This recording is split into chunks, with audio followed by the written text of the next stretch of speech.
Most of us have this voice in our heads that says things that we literally would never say to the people we love. You'll never say it to a friend, but you would allow yourself to talk to yourself the way that you would never allow anyone else to talk to you. And that's the problem that we're going to address in this video. I'm going to be talking about how we train your inner voice to be kind to you, to be nice to you, so that it is actually helping you instead of harming you, instead of making you feel bad, instead of making you feel incapable. And the number one thing that I want you to remember is that you are not your inner voice, okay? And I'm going to give you steps that you can take today so that when you speak to yourself about your goals, about your dreams, the voice in your head is supportive. It doesn't make you feel down. It doesn't make you feel like a disappointment. It doesn't make you feel behind anymore. Hello and welcome back. My name is Juditha and I am your mindset coach and your dream life advocate. On this channel, we talk about all things that matter when it comes to creating your dream life, from your fears, your insecurities, the imposter syndrome, the identity, all of that good stuff, because I'm trying to do the same thing. So trust me when I say that I get it. I've been where you are, and sometimes I'm still there, y'all. I'm still there sometimes. So today, like I said, we're going to be talking about how to train your inner voice to be nice to you. I feel like when you have a goal, when you have a dream life, and it's something that is vastly different from what you've experienced, it's vastly different from what you've seen your family members do, you are going to have to be your biggest cheerleader. So that means that you have to be able to be nice to yourself. Your inner voice has to be something that motivates you and not drains you. And I know in the beginning of my journey, when I said I wanted to become an entrepreneur, immediately my inner voice challenged me. It told me, like, who do I think I am? And y'all, this still happens. But your inner voice will challenge you. It'll ask you, who do you think you are?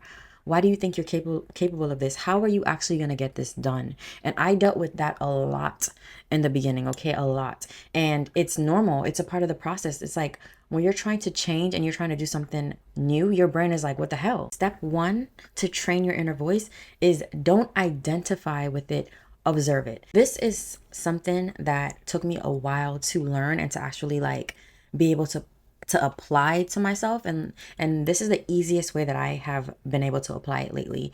What I do is, and this it might sound a little funny, right? But what I do is I like to have a visual in my head, like when the voice pops up and it says something that is contradicting what I'm trying to manifest, is contradicting what I'm working towards. I visualize myself as like someone who is looking around the corner at someone else who doesn't know that I'm looking at them. For some reason, that visualization, it just helps me not make it mean anything about me. It helps me feel like this is another person that I'm dealing with. Like I'm looking at somebody else freaking out. I'm looking at somebody else beating up on themselves. I'm looking at somebody else who's being mean. So immediately there's a separation between who I really am and then who I'm being in that moment with the thoughts that I'm having. So that's the first thing that you have to do. You cannot skip this step if you want to get control of your inner voice, if you want to regain that power, because mind you, your inner voice is not who you are. It's just who you are being in a moment, and you get to change. You have power over it. Be the observer. Become the person who is creeping around a corner, taking a peek at this other person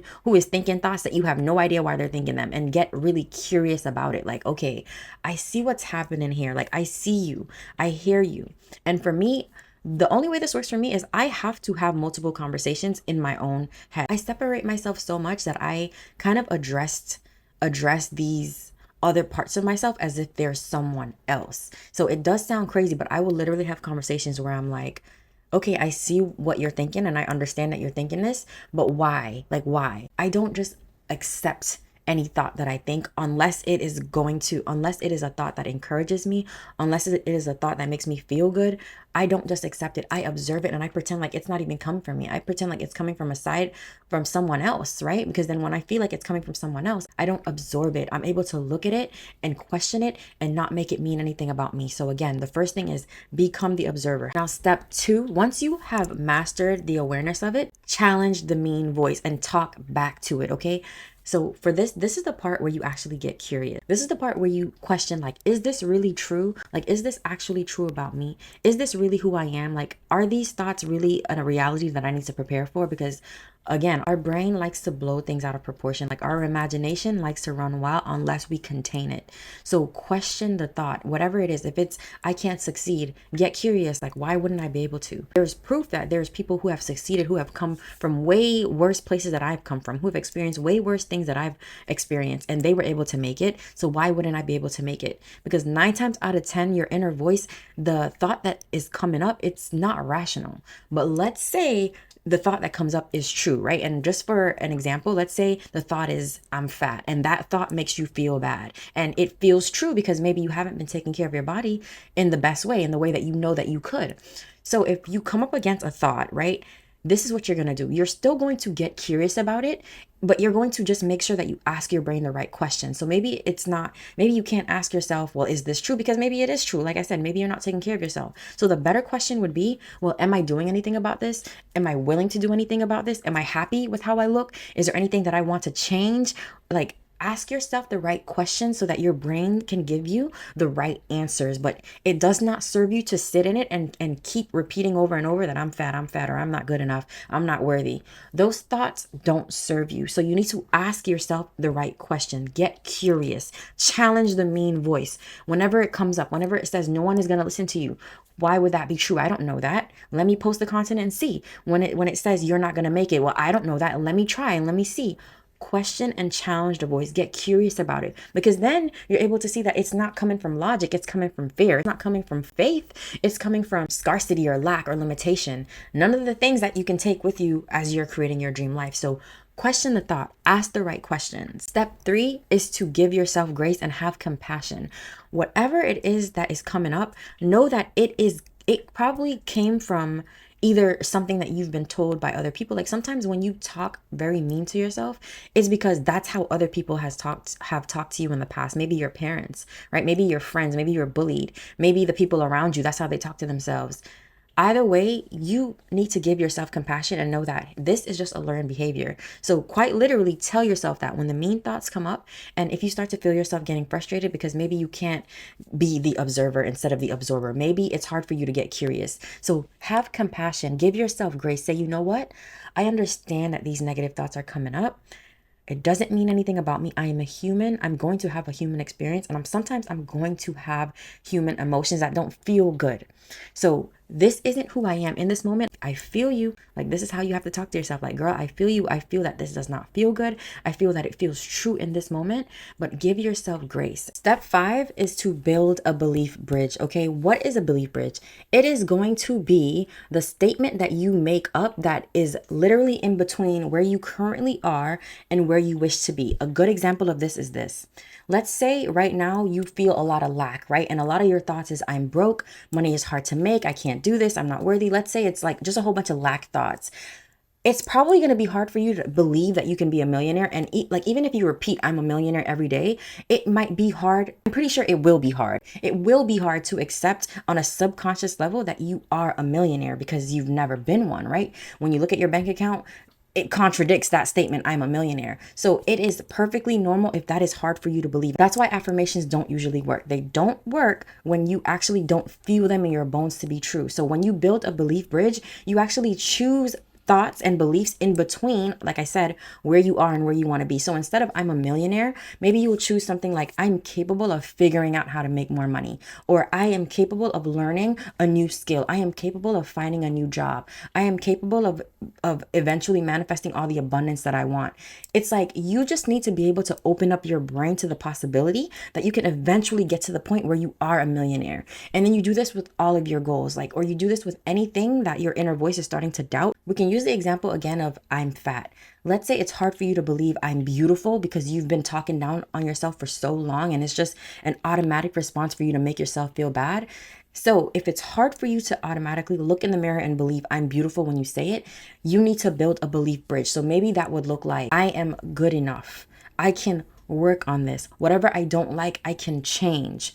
Just choose something that you can believe, that gives you hope, that gives you a possibility that where you are is not where you always be. So when the negative thoughts come up, when your inner voice is trying to convince you of something that contradicts what you actually want to be true, build a belief bridge. Find a thought in between where you are and where you want to be that feels as true as possible. You don't have to lie to yourself. You just have to be open to the possibility that things can change. You have to be open to the possibility that you are worthy, that you can have your dream body, that you can have your dream life. So find the supportive statement. Again, The reason affirmations don't work is because when you try to get from where you are to, and you start to repeat something that you absolutely cannot relate to, you do not resonate with, you do not feel it in your bones, it won't work. It won't save you. It won't get you to where you want to be. So find a supporting thought, something that is as close as possible to where you are.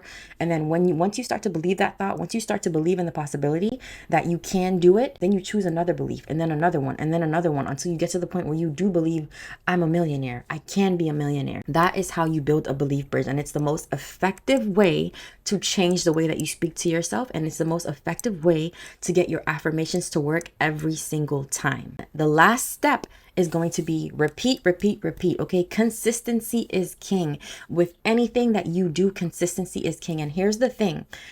You're coming up against your brain. Your brain has been wired to talk. However you've been talking to yourself for these last few years, your brain is wired to respond in that way. So sometimes the negative thoughts, right, that mean inner voice is automatic. You're not even thinking about it. It's just on autopilot. When you look in the mirror and you're trying on some clothes, you automatically say, I'm fat. It's just what you've been wired to do. When you're trying to work on your business, you automatically say, this isn't going to work. I'm going to fail. This is never going to happen for me.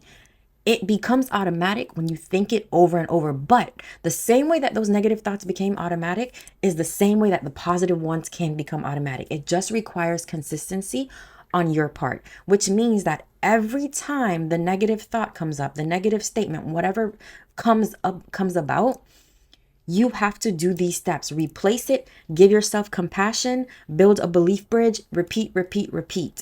And the more that you do that, you are literally rewiring your brain. And this is why it takes time. And this is why you must give yourself grace, and you have to have patience, because you didn't become this version of yourself overnight. The person that talks down on you, you did not become that person overnight. It took time.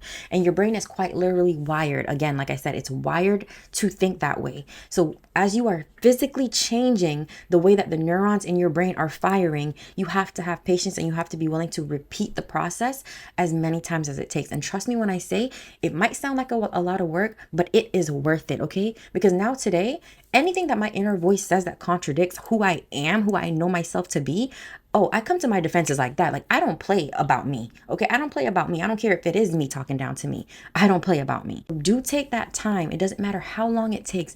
Be committed to repeating these steps and reminding yourself over and over and over of what is actually true about you, okay? Of what you actually want to believe instead. You have that power and you have that right. Okay, once your inner voice is on board and is working with you instead of against you, I promise you, it becomes so much easier to do the things that feel impossible. It becomes so much easier to show up as the version of you who accomplishes those goals and create your dream life. You just have to be willing to be here first. You won't be here forever. Have patience. Eventually, with time, things will start to unfold as you grow into that version of you who is nice and kind. Things will start to unfold in the way that you want it to, or even better. Okay, so that is what you're going to do to train your inner voice to be kinder to you. I hope this video was helpful. Make sure you comment and let me know which one of these steps that you are going to practice starting today. Ladies, if you are ready to fully rewire your inner voice so that it works with you, join my community, the REWIRE Society. I'm going to leave the link in the description box to the waitlist. Once you are on the waitlist, you will get exclusive access to the first lesson in the course as soon as it is available. Okay, I will see you guys on the next one.